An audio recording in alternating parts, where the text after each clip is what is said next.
Hey guys, Rahul here, and today for you I've got a really epic unstoppable engineer loadout.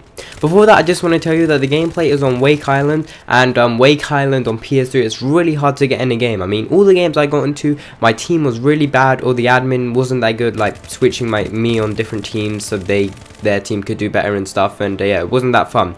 At the end I've got a little clip of how bad my team was, but anyway, onto the loadout. So this loadout is carrying on with my series, trying to get the best loadout for each kit, and this one with looking at the engineer kit.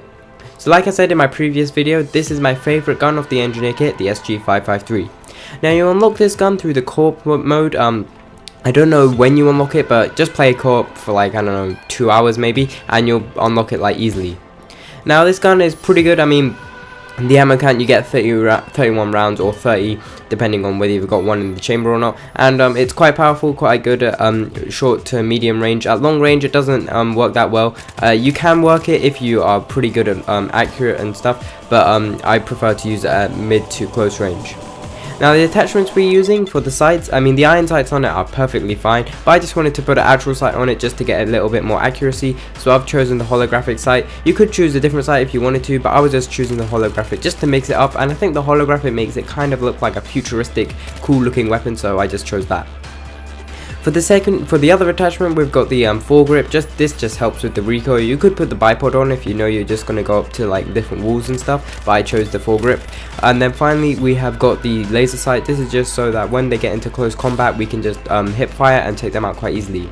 For the secondary, we've got our trusty old M9. This is really good as this gun, you run out of ammo fast if there's a lot of enemies, so you can switch to your M9 and take them out. M9 is really powerful and lots of ammo in it, so it's quite good to use.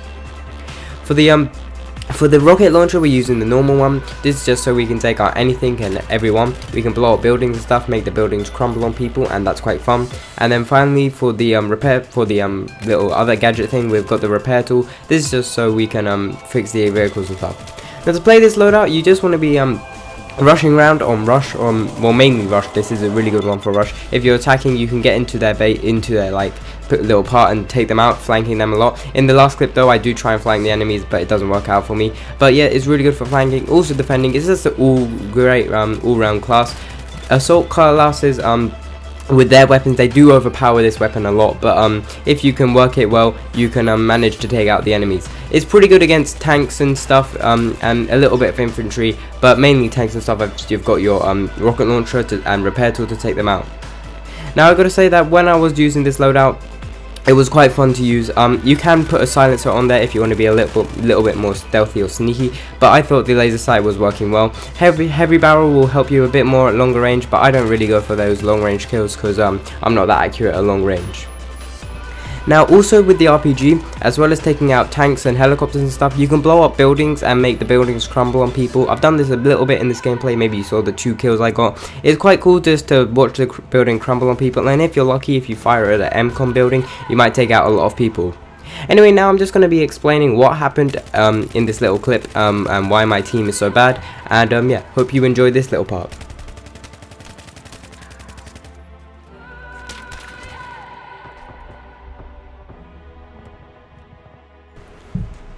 Okay, so we're starting off here. I was just going over to the boat. This was on the first base. I've been playing this game for a long time, and I was just trying to call my teammates into the boat. I had my mic on. I was just calling them over. I don't think any of them heard me, except this one guy who took forever to come. I was just waiting there, and yeah, both my team was sniping, which isn't a really good idea, as we had so many snipers, so they weren't really helping us out. I mean, maybe they were pushing enemies back, but they just kept on respawning, so they kept on coming in, and it doesn't help anyone. What you really want to do is flank the enemies to plant the MCOM. The reason we couldn't get a plant on is basically because whenever we went up, they had mines and stuff to stop our big tank thing going over, and also there's loads of infantry stopping us, and it was just overall really hard. Anyway, now I got this guy into my boat, and he starts to try and take out enemies. I was just telling him stop, because we want to be little silent, sneaky little sniper people. We get up here, I do get a little bit scared by this little sniper. I didn't realize he was there, and here I was telling my teammate to not take a kill unless he really had to, and then he goes and takes out loads of people. I'm just like, what are you doing, you fool? Don't take out people if you're the only 2 guys there, because they're just gonna mow you down. And right now our main objective was planting the MCOM, not going in for kills and stuff. So I have no idea what he was doing. He was just like running around like a headless chicken. I was taking a more sneaky approach, well, not here, going right across the road, but I knew all these infantries were up there. They were just taking down our enemies. They had no idea we were back here, so I was lucky enough to get a plant on the MCOM. But then again, because there was so many just there, they could have just turned around and taken me on, as they do here. So yeah, it wasn't that good. I mean, I reckon my team could have helped me out a little bit more by pushing up with me. I mean, I do take out a few of these guys, but then again, my ammo just runs out, and then I've got to switch to my pistol, and then finally I do get taken out. None of my team spawns on me. I told my sniper to put down his spawn beacon. He doesn't do that. I mean, if you're a teammate in my team and you're really bad, then you're not going to be a good friend of mine. I mean, just letting you guys know that. And now I just want to ask you guys, if you do play PS3 and you play Battlefield 3 and you're fairly good at it, then add me up. I want to play in a squad with you guys. I mean, squads are really fun. I haven't really played in a squad before, but I reckon playing in squads will be quite fun. So yeah, if you've got Battlefield 3 on PS3 and you're planning to get Battlefield 4 as well, then add me up and we can play together. Anyway, I've been Rahul. Hope you've enjoyed this little commentary, and I'll catch you in the next one.